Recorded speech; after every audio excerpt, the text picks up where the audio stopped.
अपने अगले स्पेलिंग के रूल्स पर। आपने कल तक कुछ स्पेलिंग्स के रूल पढ़े और वो बड़े आसान रूल्स थे। अब आते हैं हम और कुछ डिफिकल्ट रूल्स की तरफ देखेंगे।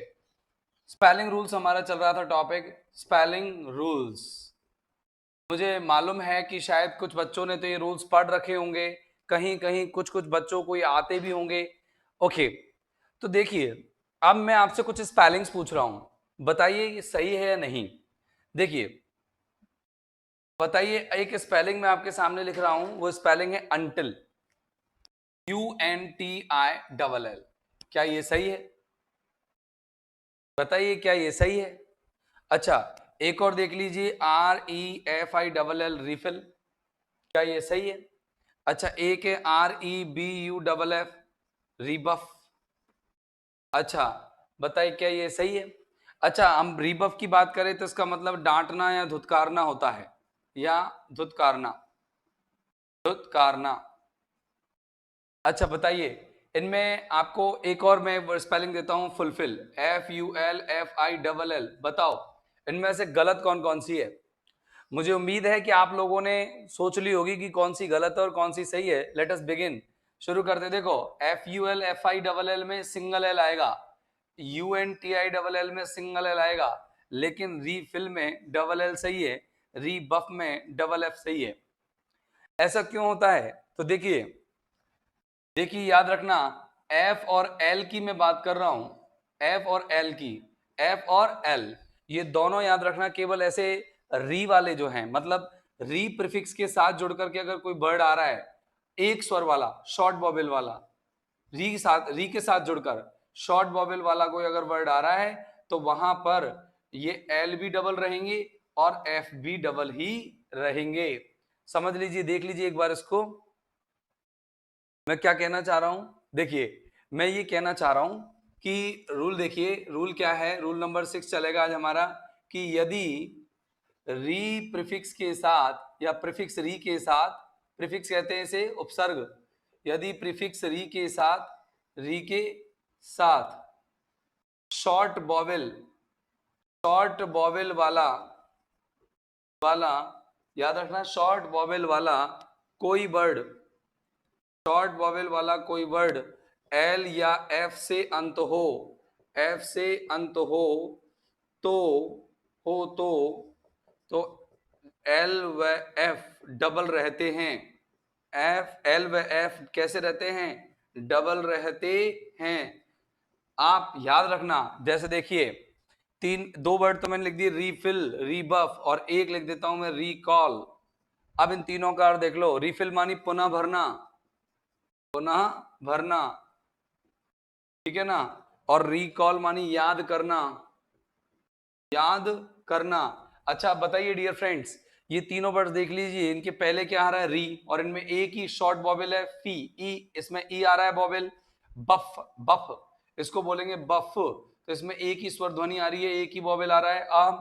कॉल, इसको हम ओ कॉल इस तरीके से बोलते हैं, इसमें एक ही स्वर ध्वनि आ रही है, ओ। तो इनको शॉर्ट वॉवेल कहते हैं क्योंकि इनमें एक ही वॉवेल साउंड है।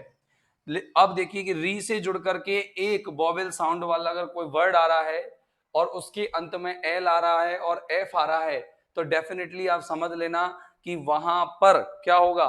डबल एल होगा और डबल एफ होगा। लेकिन अगर और कहीं हो, जैसे कि मैंने कही, एक स्पेलिंग है जैसे मेटल, तो ये गलत है। क्यों? क्योंकि मेट डबल एल नहीं होगा। क्यों नहीं होगा? क्योंकि ये क्या है? री नहीं है। एक मैंने बोला पेंसिल, PNCIL, पेंसिल, ठीक है ना, या आप याद रखो, ये पेंसिल ले लिया, और ले लो आप PETROL, पेट्रोल। बताओ, पेट्रोल में कोई डबल एल थोड़ी हुआ, नहीं हुआ ना।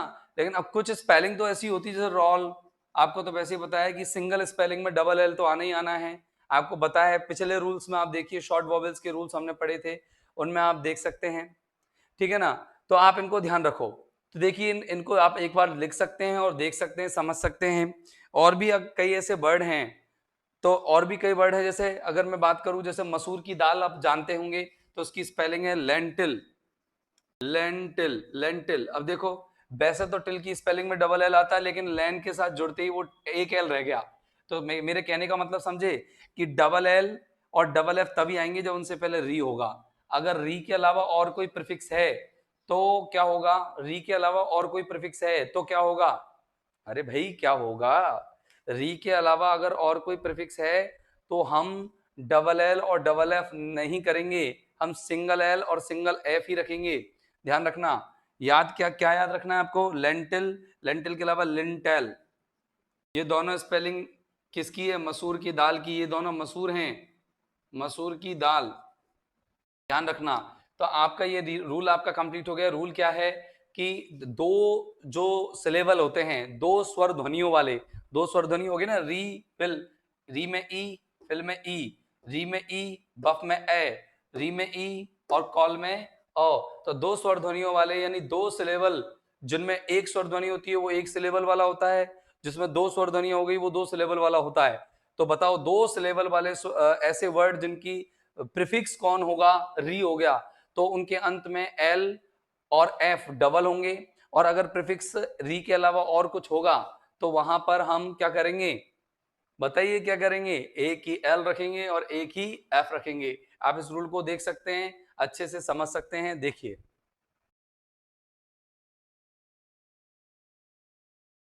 ओके डियर फ्रेंड्स, तो आपने ये रूल अच्छे से समझ लिया होगा। अब आते हैं हम अपने अगले पॉइंट की तरफ। तो देखिएगा अगला पॉइंट क्या है, रूल नंबर 7 पर हम चल रहे हैं। ध्यान रखो दोस्तों, रूल नंबर 7 कोई ज्यादा बड़ा रूल नहीं है, ये प्रोनाउंसिएशन बेस्ड रूल है।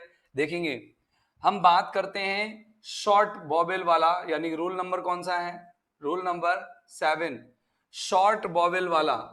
अगर शॉर्ट वॉवेल वाला कोई वर्ड, कोई वर्ड क साउंड से अंत होता है, किस साउंड से, क साउंड से अंत होता है, अंत होता है, तो क्या करेंगे, अंत होता है तो बताओ क्या करेंगे, तो स्पेलिंग में सी के यूज होता है, सी के यूज होता है, होता है, ध्यान रखना। जैसे, और सी के यूज तब होगा जब उसमें मोनोसिलेबिक होगा।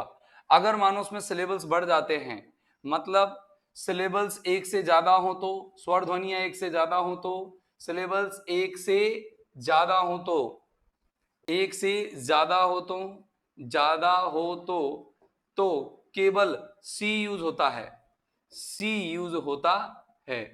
याद रखना, मेरी कहने का मतलब क्या है, जैसे मैंने एक वर्ड लिखा, मैंने एक वर्ड लिखा क्रैक, तो देखो क्रैक, क्रैक, तो क अंत में क के लिए देखो यहां पर तो सी आ रहा है क के लिए, और आगे जो है सी की जगह साथ के भी आया। तो याद रखना, अगर एक सिलेबल है, एक सिलेबल मतलब एक ही स्वर ध्वनि है, एडी वाला है इसमें, एक ही स्वर ध्वनि है, तो एक ही स्वर ध्वनि वाले को शॉर्ट वॉवेल वाला शब्द कहते हैं हम, या एक सिलेबल कहते हैं।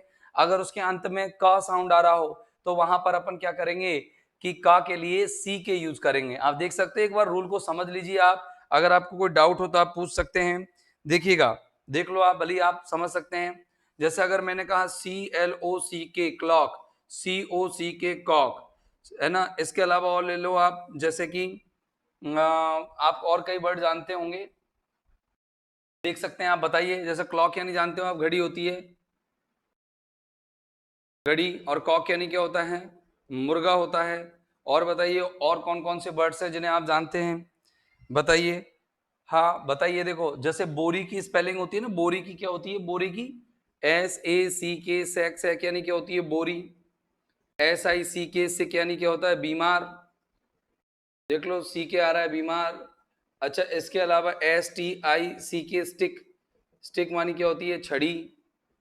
तो आप देख सकते हो कि एक स्वर ध्वनि वाले में हमने क्या किया, कै के लिए CK लगाया। अगर दो स्वर ध्वनियां होती इसमें, जैसे पिकनिक, PICNIC, तो सी ही रहेगा, क्योंकि पिक में एक स्वर ध्वनि तो ये आ गई पिक, और एक आ गई निक, तो दो स्वर ध्वनि हो गई ना, तो दो स्वर ध्वनि हो गई, इसलिए कितने वॉवेल हो गए, दो, दो सिलेबल्स हो गए, और दो सिलेबल्स हो गए तो वहां पर क्या होगा, का के लिए, अंतिम का के लिए सी ही आएगा। जैसे मैंने कहा PANIC पैनिक, तो पैनिक, दो हो गए ना भाई, हुए कि नहीं, पैनिक, पिकनिक, है ना, क्लिनिक, CLINIC क्लिनिक। तो इस तरीके से आप देख सकते हैं, ये आपका रूल नंबर 7 है। रूल नंबर 7 क्या है, रूल नंबर 7 को आप ध्यान से समझिएगा। रूल नंबर 7 ये है कि अगर शॉर्ट वॉवेल वाला यानी कि एक सिलेबल यानी एक स्वर ध्वनि वाला अगर कोई वर्ड के अंत में के साउंड आ रहा हो तो वहां पर स्पेलिंग में सी के यूज किया जाता है। क्या क्या यूज किया जाता है? सी के। लेकिन अगर मानो सिलेबल दो हो जाए, डबल हो जाए, यानी कि स्वर ध्वनियां दो हो, तो वहां पर सी के की बजाय क्या यूज होगा? सी। जैसे कि एग्जांपल्स आप देख सकते हैं, आपके सामने प्रस्तुत है। ओके डियर फ्रेंड्स, अब चलते हैं हम अगले रूल की तरफ। आप इसे देख सकते हैं, एक बार समझ लीजिएगा। अपने अगले रूल में चलते हैं हम। ओके डियर फ्रेंड्स, हमारा अगला रूल है प्रीफिक्स से रिलेटेड। अगर बात करें हम प्रीफिक्स की, तो प्रीफिक्स क्या होता है भाई? प्रीफिक्स का मतलब होता है उपसर्ग, जो शब्द से पहले जुड़ करके शब्द के किसको बदल देता है? अर्थ को बदल देता है, वो होता है प्रीफिक्स। उपसर्ग शब्द के अर्थ को बदल देता है या शब्द के अर्थ पर प्रभाव डालता है, वह होता है आपका प्रीफिक्स। ठीक है डियर फ्रेंड्स, क्या होता है प्रीफिक्स?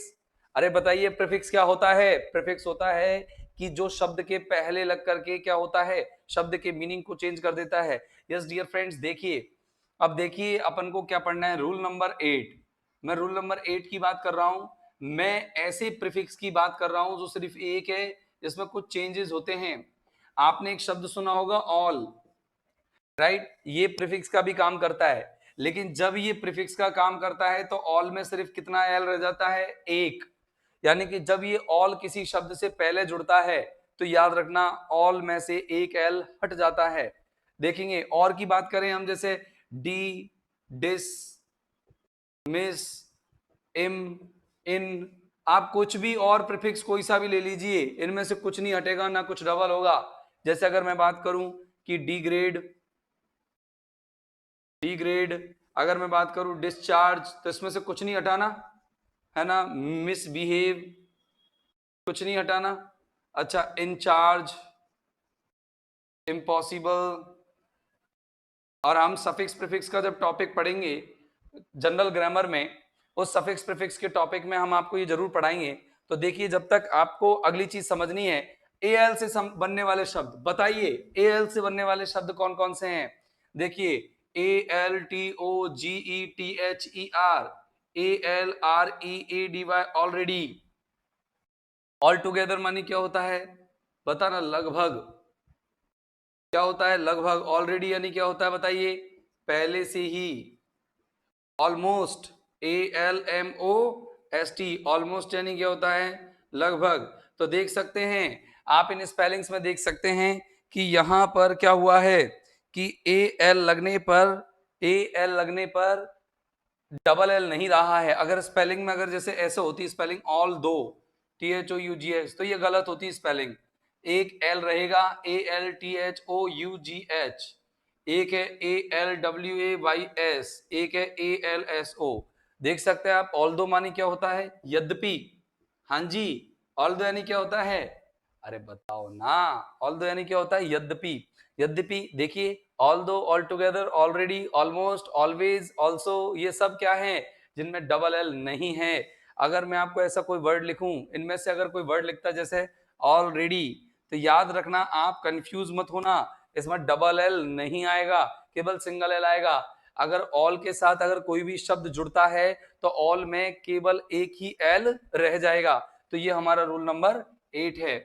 रूल नंबर 8 क्या है कि अगर कोई भी प्रीफिक्स अगर किसी शब्द के साथ जुड़ता है तो उस पर कोई प्रभाव नहीं पड़ता, लेकिन ऑल एकमात्र ऐसा प्रीफिक्स है जो किसी शब्द के साथ जुड़ने पर उसका एक एल हट जाता है। क्या हो जाता है? एक एल हट जाता है। यस डियर फ्रेंड्स, अब चलते हैं हम अपने अगले रूल की ओर, तो इसे देखिएगा।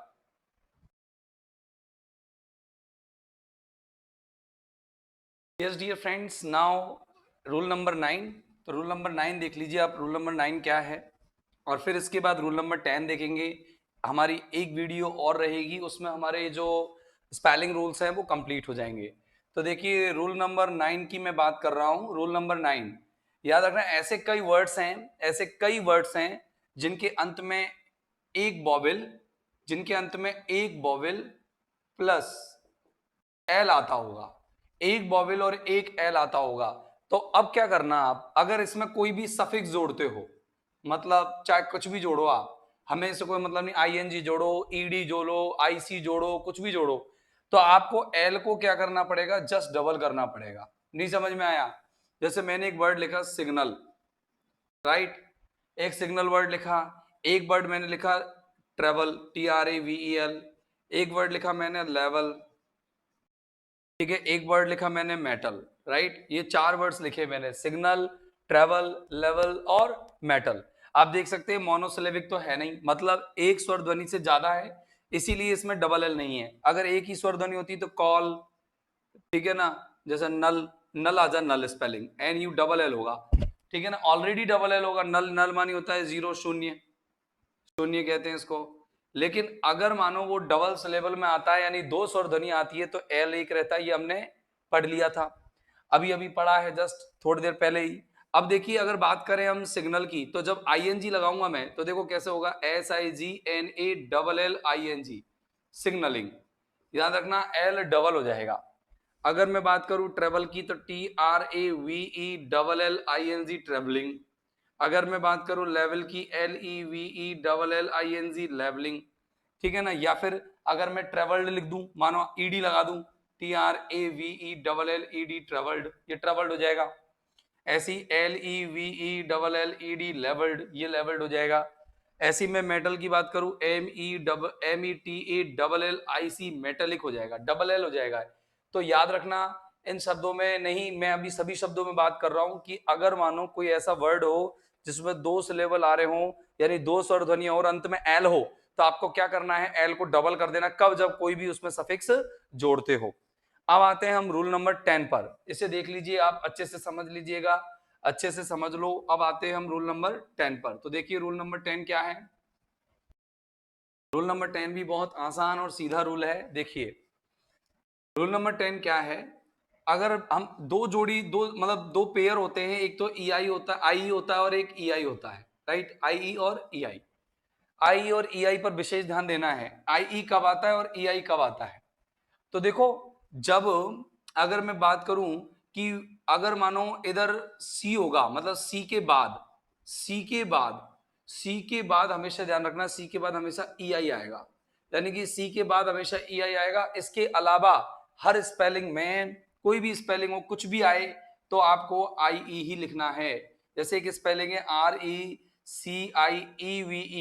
तो आप ध्यान रखना, देखो C आ रहा है तो C के बाद क्या आएगा, EI आएगा, तो ये स्पेलिंग गलत है, सही क्या है, RECIVE, ठीक है ना। जैसे अगर बात करें RECIEPT, रिसीप्ट, तो ये गलत है, सही क्या है, RECEIPT, रिसीप्ट, ये सही है, ठीक है ना, रसीद कहते हैं इसको। इसके अलावा जैसे मैंने बात करी BELEIV, बिलीव, तो ये गलत है, क्या होगी, देखो एल आ रहा है, तो फिर क्या होगा, BELIEVE, बिलीव, राइट ना। केवल C आएगा तो ही EI आएगा, C के साथ EI आएगा, ऐसे अगर तो CEI, CEI, इस तरीके से आप बार बार रिवीजन करोगे तो आपको सही आ जाएगा। अब देखिए जैसे मैंने कहा, एक वर्ड और देख लेते हैं, RELEIV, रिलीव, तो ये गलत है, क्यों गलत है, क्योंकि एल आ रहा है, तो अपन क्या करेंगे, RELIEVE, रिलीव, ये सही है। तो इस तरीके से आपके EI और IE का पैटर्न होता है। तो याद रखना, C के बाद आपको EI का फॉर्मेट फॉलो करना है, और कोई अन्य कोई कॉन्सोनेंट आए, अन्य कोई कॉन्सोनेंट आए, तो क्या करना है बताओ, अन्य कोई कॉन्सोनेंट आए तो हमें IE का पैटर्न फॉलो करना है। ओके डियर फ्रेंड्स, उम्मीद करता हूं आज की क्लास आपको समझ में आई होगी। कल हम जो स्पेलिंग रूल्स हैं उनको कंप्लीट कर देंगे, यानी कि अगली वीडियो जो होगी हमारी, वो उसमें हम स्पेलिंग रूल्स अपने कंप्लीट कर लेंगे। ओके डियर फ्रेंड्स, अगर कोई डाउट आए हों, कोई भी डाउट्स हों किसी भी वर्ड को लेकर के, तो आप उन्हें मुझे चैट पर भेज सकते हैं या अपने व्हाट्सएप पर भेज सकते हैं। आपको पता ही है मेरे नंबर हैं 9461278522, तो आप इन पर मुझे कॉल भी कर सकते हैं अगर कोई स्पेलिंग में आपको डाउट आए। Okay, have a nice time, good day, good bye.